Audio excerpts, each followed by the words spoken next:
Não. Quando necessário, sim. Não. Eu sou a favor do aborto. Contra. Sou sim. Eu não sou a favor. Eu não sou. Não. Em circunstâncias muito especiais. Porque eu sou mãe solteira, não tive família definida, fui criada por terceiros, minha mãe não me abortou, também os terceiros não me educou. Ai, gente, é uma vida, né? Acho que ninguém tem o direito de tirar uma vida que está gerando.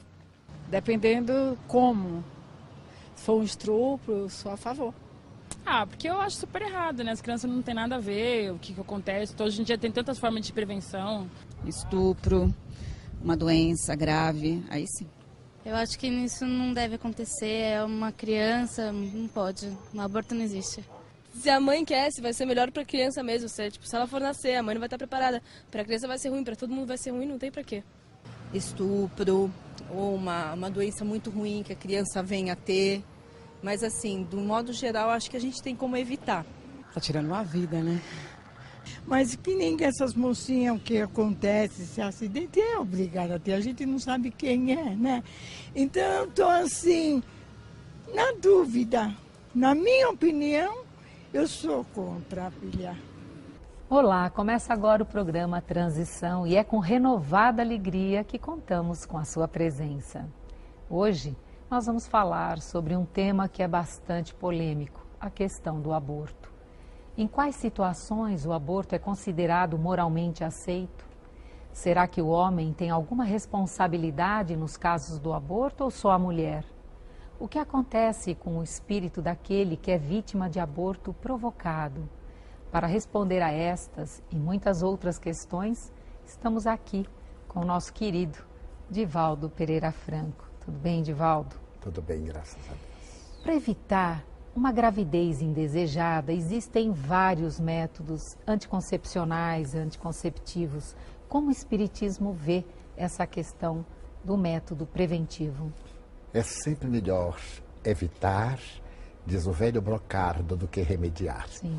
Desde que a ciência proporcionou à mulher e ao homem recursos impeditivos à procriação, quando esta não é desejada, é ético e profundamente moral utilizarmos-nos desses mecanismos. O sexo é uma dádiva de Deus. Poderemos usá-lo com dignidade e elevação, mas se não queremos assumir as consequências do sexo, no caso, a procriação, deveremos usar dos recursos terapêuticos preventivos que a medicina coloca ao nosso alcance. Divaldo, existe também o aborto espontâneo e muitas mulheres ficam muito transtornadas. Nós sabemos das consequências para o seu estado emocional, seu estado psíquico. E como ver, o que dizer para mulheres que muitas vezes na primeira gestação, esperando com aquela euforia, às vezes aquela esperança, enfim, quando vem um aborto espontâneo, quais são as causas, como o Espiritismo vê? Trata-se de um trauma muito grande para a mulher e que vai influenciar nas futuras concepções. Mas nós temos algumas explicações. Muitas vezes o espírito que se vai reencarnar elege um programa ao qual se submeterá durante a reencarnação. Segundo Allan Kardec, chega a determinado momento em que o espírito sente-se impossibilitado de exercitar as tarefas para as quais se programou, arrepende-se e desiste da reencarnação, produzindo um aborto espontâneo. Outras vezes, trata-se de concepção de espíritos profundamente atrasados, ou que foram abortados em outras existências, ou que se tornaram inimigos implacáveis daquela mulher que os vai receber como filho. Então, a sua própria densidade vibratória mata a organização fisiológica. Poderemos dizer a essas mães que tenham paciência, que perseverem, que superem aquele período de dor e preparem-se, porque invariavelmente vem uma segunda gestação. E aquele espírito, se era muito bem intencionado, ele retorna e ela vai ter a grande felicidade de tornar-se mãe. O Espiritismo e muitas outras religiões, Divaldo, condenam o aborto, a prática do aborto provocado. Qual é o efeito moral na questão quando se opta quando as pessoas fazem um aborto provocado? O aborto provocado é um crime hediondo. Acima de tudo, um crime covarde, porque vai interromper a vida de alguém que não se pode defender. É programado nas trevas da consciência, ora que se sente culpada, ora que quer desforçar-se do ser que a fecundou e que a abandonou em situação deplorável ante os códigos da sociedade, ou que a deixou no momento de dificuldade. Outra vez, porque a pessoa simplesmente não deseja a maternidade. Então, trata-se de um crime hediondo. Não somos autores da vida, não temos o direito, portanto, de interrompê-la. Há apenas, dentro dos códigos éticos da vida espiritual, um motivo que pode justificar o aborto provocado, quando a vida da gestante está em perigo. É muito melhor, ainda diz Allan Kardec, preservar-se uma vida concluída do que correr o risco de se a perder em razão de uma vida que ainda está em formação. Mas nos outros casos o aborto é realmente um crime. Divaldo, em todos os países só não é legalizado o aborto na América Latina, na África e nos países muçulmanos. Então, os chamados países do primeiro mundo, todos eles autorizam o aborto. O que pensar sobre isso? Que houve um grande desenvolvimento de natureza intelectual, mas não de natureza moral.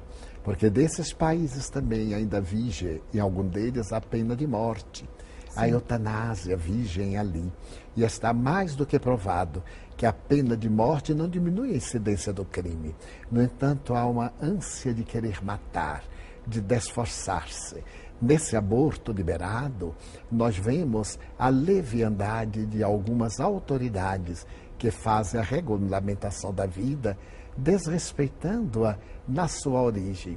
Por que abortar se a pessoa pode evitar o nascimento? E se não deseja, existem instituições que aceitam a criança, mas muitas vezes transtornada, ou por futilidade, ou por amor ao corpo, que não quer que mude as suas linhas e formas, a mulher opta pelo aborto criminoso, adquirindo uma grande dívida perante a consciência cósmica.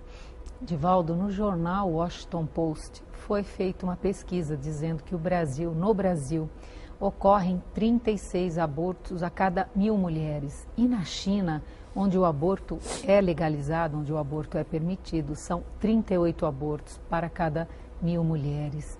Por que razão? Existe alguma causa, alguma razão espiritual para que as brasileiras estejam praticando tantos abortos? Não. É que a mulher brasileira, neste momento, graças às facilidades sexuais, à volúpia do prazer do sexo e às facilidades com que se realizam abortos criminosos em todo lugar, optam pela facilidade de se verem livres o mais rápido possível. Por outro lado, a desinformação permite que adolescentes de 11 anos, em nosso centro médico, temos recebido meninas grávidas com 11 anos de idade. 11 anos, e que se tornam mães nessa faixa de idade. Uma verdadeira aberração. Porque foram praticar sexo, ainda se está com o organismo preparado. Sim. Por curiosidade, por falta de informação ou de informações incorretas.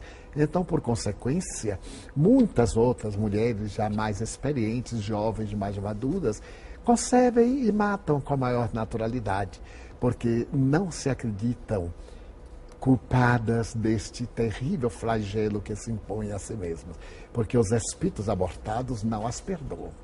Este é um problema muito grave. Era a minha próxima pergunta, né? E aí nós vemos a sua sintonia. A próxima pergunta é essa, Divaldo. O que acontece? Qual é a consequência para aquele espírito que foi abortado? Muitas vezes, como já estava o seu perispírito vinculado ao corpo em formação, é expulso o corpo e ficam as fixações perispirituais na vida intrauterina da mulher. o que pode provocar futuros cânceres de colo de útero, porque o ódio desses seres que tiveram a vida cerceada transforma-se numa alucinação e descarregam as ondas da cólera no organismo fragilizado da mulher, que as assimila e começam a gerar processos perturbadores na organização fisiológica. Outras vezes, eles as seguem até aguardar o momento em que tem qualquer problemática e nessa perturbação levam aos transtornos graves da depressão. Outras vezes, na esquizofrenia aparente, sendo transtornos de natureza mediúnica, transtornos obsessivos. Eu compreendo perfeitamente isto, porque eu sou o 13º filho de uma família modesta.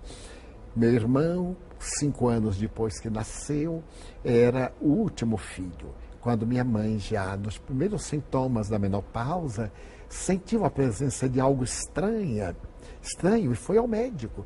E o médico disse-lhe que era uma gravidez depauperada. Depois de 12 partos e 3 abortos espontâneos, o médico disse: Dona Ana, vamos abortar. A senhora já realizou a sua missão longamente. Ela disse: não, eu não aborto meu filho. Mas, Dona Ana, ele vai lhe matar. A senhora não tem resistência, ela estava debilitada.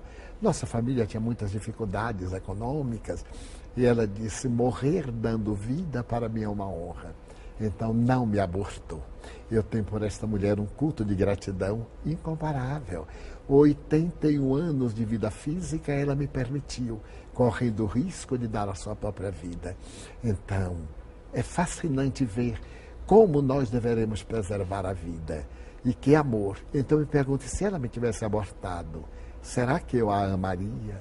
Não seria dominado, talvez, por sentimentos negativos, por mágoas, rancores e até mesmo pelo ódio, por sentir perdida esta chance que a divindade me desenhava?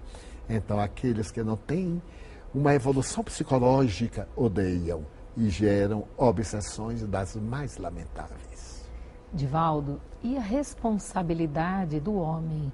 Porque muito se foca na questão do aborto, se foca muito a mulher, se responsabiliza quando se fala, mas e o homem? Qual é a responsabilidade do homem na prática do aborto provocado? Até aí nós vemos o machismo perverso. Sempre a mulher é vítima. É vítima da fecundação não desejada, é vítima do abandono e ainda é vítima do conceito que ela é que aborta. O covarde que a fecundou fica distante de qualquer punição social, legal, mas a divindade conhece-o. Ele não fugirá de si mesmo. Ele sabe que realizou um crime hediondo, mesmo quando ele não sabe que a mulher vai abortar. Mas ele sabe que a fecundou. Então ele tem o dever da paternidade, sim, que não pode ser deixado só para a mulher. Se ele procurou o sexo por uma necessidade momentânea, leviana, do prazer, da festa, da bebida, da droga, ele é responsável por aquela vida. O que acontecer naquela vida, ele é coparticipante na área das responsabilidades. Os espíritos são unânimes em dizer que a responsabilidade é da mulher e do homem, que a abandona. E também, Divaldo, alguns casos que têm chegado na minha prática profissional, às vezes os próprios pais, Divaldo, que quando você falou a respeito dos adolescentes que você se referiu anteriormente, alguns quadros que chegam, às vezes os próprios pais, como a filha é adolescente, eles também têm participado. O que dizer aos pais de adolescentes, independente da idade, mas dessa... Que eles são criminosos duplamente. Primeiro porque não educaram, não vigiaram, não atenderam às necessidades afetivas da filha, deixaram-na correr um risco desnecessário. E agora, para poder diminuir a culpa ou as consequências da sua invigilância, levam para um crime muito maior. Eles são corresponsáveis, porque são como responsáveis intelectuais pelo infanticídio. Divaldo, e o que dizer também dos profissionais que clandestinamente, porque no Brasil é ilegal, os profissionais que clandestinamente praticam o aborto? Esses são criminosos mais graves, porque fizeram o juramento de Hipócrates para salvar a vida, para prolongá-la, para respeitá-la. Como podem amealhar recursos para a sua vida através do crime praticado contra outras vidas, ainda mais as vidas infantis? A história narra de profissionais de aborto que cometiam mais de 10 ao dia nos Estados Unidos. Ficaram célebres. Há um filme do grito silencioso, quando a criança abre a boca no momento em que está sendo estrangulada e dá um grito que ninguém ouve, mas que o mundo vê graças à filmagem. Entre os profissionais são verdadeiros magarefes de má qualidade, porque o magarefe está exercendo uma profissão para a qual se preparou, mas o médico não foi preparado para matar, ele foi preparado para salvar. E isto é uma coisa curiosa. Em Portugal, o aborto foi tornado legal. E está acontecendo algo inesperado. Quando muitas pacientes vão procurar o atendimento para o aborto, a maioria dos médicos está recusando-se, dizendo que fere a sua ética, o seu comportamento, o que é um sinal de amadurecimento psicológico coletivo da classe médica portuguesa, atingindo um alto nível de dignidade humana e de respeito pela vida. Divaldo, existe uma situação no Brasil, há um tempo atrás se tornou legal por um período, alguns juízes liberam casos em que a gestante coloca a questão da criança anencéfala, quer dizer, quando o feto que está sendo gerado pelos exames que a mãe vai fazer, ali não há o cérebro. E alguns, eles autorizam a mãe nesse sentido, dizendo que, já que a criança vai nascer praticamente já falecida, sem vida, isso vai causar um desgaste tanto biológico quanto psíquico, emocional aí para a mãe, então que não haveria necessidade dela passar por tanto sofrimento. E aí eu me lembrei realmente alguns casos que nós tivemos e que elas chegaram com essa autorização, mas elas vieram buscar um apoio emocional para ver se podia ser feito algo diferente. Para esses casos, onde o juiz, ele até autoriza legalmente, no caso de anencefalia e outras anomalias genéticas, o que você tem a dizer a respeito, Divaldo? Esse denominado aborto terapêutico também é criminoso, porque estamos diante das leis da vida. O Espiritismo é doutrina que tem um ângulo científico muito profundo. Nós não temos o direito de alterar as leis da vida, e viver é o impositivo fatalista. Ninguém pode interromper. O anencéfalo é alguém que oportunamente destruiu a caixa craniana no momento de revolta pelo suicídio e retorna com essa marca que o perispírito imprime na matéria para ressarcir. É uma expiação. A mãezinha que passa pela grande prova também está vinculada. Não teria sido ela a corresponsável pelo seu suicídio anteriormente? Agora os dois se reencontram para que o seu amor possa contribuir para esse espírito recuperar a forma. Por que abortar? Correr um risco, o aborto é sempre um risco. Alguns especialistas dizem que é pior do que um parto. Você vai morrer, temos paciência, aguardemos que morra. Mas existem casos excepcionais. Várias crianças anencéfalas conseguiram sobreviver a um período muito largo, de mais de um ano, e recebendo um carinho extraordinário da sua genitora aqui no Brasil. Nós temos um caso profundamente comovedor. O fato de não ter o cérebro não quer dizer que não tenha vida. A vida cardíaca está funcionando, irrigando todo o organismo. Não terá faculdade de pensar, de ver, as faculdades básicas, mas aquele ser está realizando um trabalho que não devemos interromper. Então, já que a mulher concebeu, tenha a noção de que seu filho tem esta ou aquela deficiência genética, a anencefalia, uma degeneração de outra natureza, aguarde um pouco, contribua com o amor para que este ser se liberte. Se ele for um natimorto, haverá expulsão natural. Se morrer depois do nascimento, concluiu a sua prova e ela desempenhou um papel de grande elevação perante as leis da vida. Este caso que eu me recordei, Divaldo, ela fez essa opção de seguir adiante, apesar da autorização judicial. E uma coisa que me marcou profundamente, no exame seguinte, não mais apresentava o diagnóstico de anencefalia, era hidrocefalia. Aí os médicos falaram, não, então vamos processar os anteriores que erraram. Aí ela veio e falei, calma, espera, vamos aguardar um pouco mais. E assim ela fez. quando a criança nasce, ela não era nem hidrocéfala nem anencéfala. Ela veio a desencarnar 17 dias depois de um problema cardíaco que não aparecera em nenhum momento da gestação. E ela, hoje, quando ela conta a sua própria história, ela emociona a todos, claro, porque ela conta com amor desde o princípio. Que coisa ela notável. diz que desenvolveu nela, ela sentiu um desenvolvimento de amor tão grande por cada etapa, por todas elas.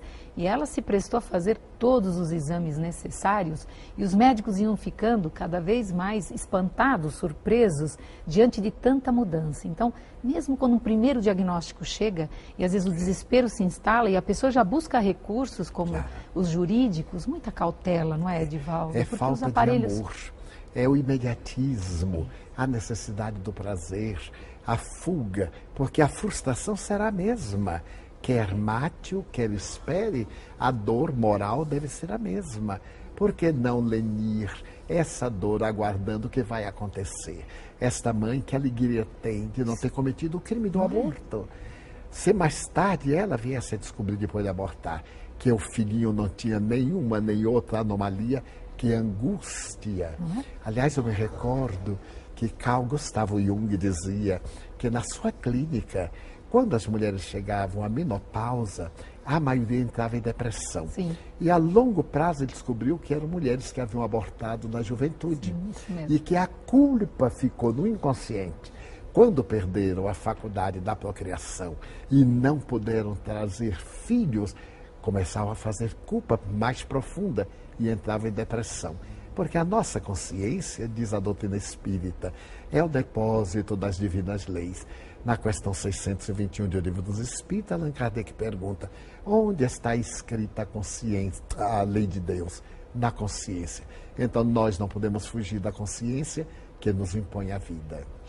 Edivaldo, e no caso de siameses, então aqueles, né, irmãos gêmeos que quando nascem estão ligados em alguma parte do corpo, eu lembro até de um programa que eu vi muitas situações por vídeo, lógico, mas a que mais me impressionou era um corpo único com duas cabeças, uma que olhava para frente e a outra para trás. E já era adulto, e eles tinham ali umas questões de direção, enquanto um queria ir para um lado, o outro para o outro, enfim.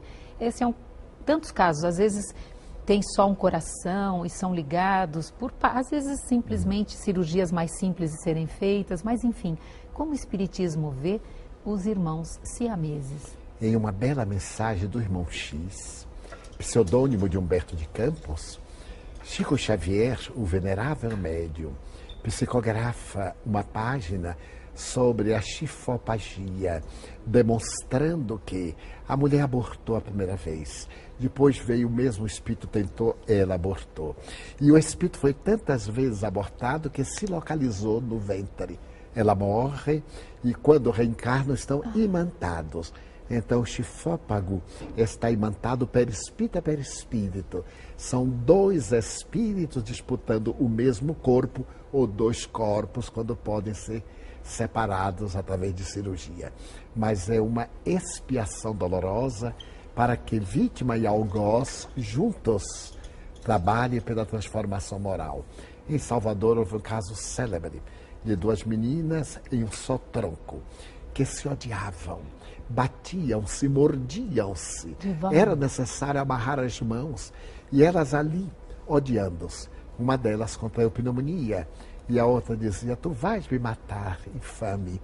Como eu te odeio, porque na hora que tu morras, tu me matarás. Como aconteceu, porque a outra morre, entra no processo de decomposição, a circulação do sangue é única e a outra morre. Dois espíritos em litígio, porque ninguém foge da consciência divina. Podemos anestesiá-la em nossa mente, mas não impedir que se manifeste através das leis soberanas da vida.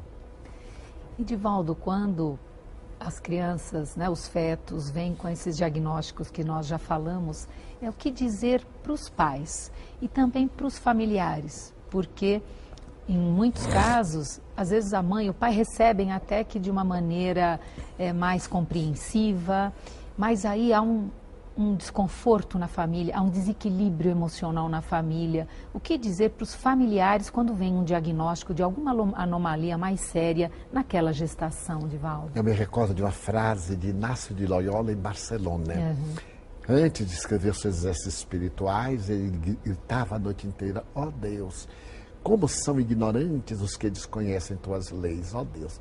Quando as criaturas humanas conhecermos as leis de Deus, entenderemos que tudo está dentro de uma planificação divina. Não é fanatismo, não é uma fé ilógica, é a razão. Nós estamos dentro de um conjunto que o caos tem ordem, segundo os melhores astrofísicos. Então, nós entenderíamos esse drama de uma filha, de um filho, e ao invés de criarmos uma situação embaraçosa, encontraríamos meios de tornar muito menos pesada a sua carga, oferecer-nos-íamos para poder ajudar. O que ocorre é exatamente diferente. A família estimula: por que você vai destruir sua vida? Por que você vai perder os seus melhores dias? Aborte, liberte-se disso, hoje todo mundo faz. São também criminosos, porque estão estimulando. Eles não fugirão de si mesmos, nem da consciência divina. Divaldo, quando o arrependimento já se instala ou a tomada de consciência a respeito de um aborto provocado, como fazer uma transição a partir daí? Porque nós sabemos também, como você já disse, que a culpa instalada durante muitos anos leva a muitas dificuldades. Como fazer então para transformar, uma vez que a consciência já tenha chegado, ou o arrependimento, ou a culpa, enfim, como fazer a transição, a transformação? Sugerir o auto-perdão. Porque às vezes também a pessoa aborta, empurrada por circunstâncias muito difíceis, por problemas gerais, por solidão, por angústia. Então nós devemos dizer: você tem o direito de ser feliz. Você cometeu um erro, muito bem, quem os não comete? Reabilite-se pelo amor. Não faltam crianças que merecem carinho. Não faltam pessoas idosas que você pode adotar emocionalmente. Crianças que necessitariam de escola. Torne-se benfeitora de uma dessas crianças, saia do seu drama. Se é jovem, eu normalmente digo assim: aguarde, porque o anjo voltará, não mais encarcerado de asas partidas, mas voltará para ser o seu carinho, a sua vida. Se a pessoa já não pode ter, adote alguém emocionalmente, não precisa dizer nada. Contribua com isto, contribua com aquilo. Torne sua vida útil. Olvide o erro e pense no bem que pode fazer. A lição preciosa que você adquiriu vale para sustentar sua vida futura. E auto-perdoe-se. Divaldo, suas considerações finais de hoje. A vida. A vida é a maior dádiva que a mente humana pode contemplar. Desde a vida vegetal, uma raiz modesta transformando-se em madeira e tirando do lodo, do humus da terra, açúcar e perfume, a vida. Ninguém tem o direito de atentar contra a vida vegetal, animal e humana, nem pensar.